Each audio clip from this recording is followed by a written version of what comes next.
అందరికీ నమస్కారం. నేను మెరుగు Sridhar. Please like, subscribe political link.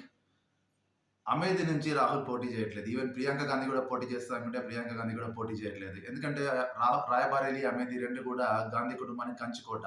Rae Bareli నుంచి సోనియా గాంధీ, అంతకుముందు ఇందిరాగాంధీ భర్త ఫిరోజ్ గాంధీ కూడా పోటీ చేసినారు. కానీ ఈసారి అనూహ్యంగా రాయబరేలీ నుంచి రాహుల్ గాంధీ పోటీ చేస్తున్నాడు. అంటే ఒకటే కుటుంబంలో కూడా ఎంతమంది పోటీ చేయడం ఎందుకని చెప్పేసి మేబీ ప్రియాంక గాంధీ పోటీ నుంచి తప్పుకొని ఉండొచ్చు.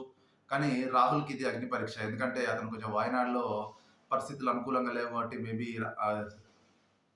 సురక్షిత స్థానమైన రాయబరేలీని కాంగ్రెస్ పార్టీ అతనికి అప్పగించినట్టుంది. వేచి చూద్దాం. మరి నిజంగా ప్రజలు రాహుల్‌ను ఆశీర్వదిస్తారా?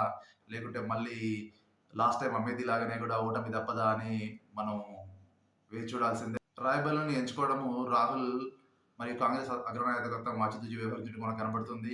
ఎందుకంటే ఇక్కడ నుంచి సురక్షితమైన స్థానం ప్లస్ ఎన్నో రోజులు కూడా గాంధీ కుటుంబానికి దగ్గరగా ఈ స్థానం ఉంది. అక్కడ నుంచి వాళ్ళు గెలుపొందారు.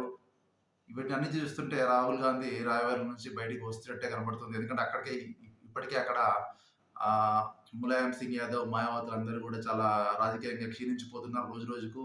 అక్కడ యోగి ప్రాబల్యం బాగా నడుస్తుంది.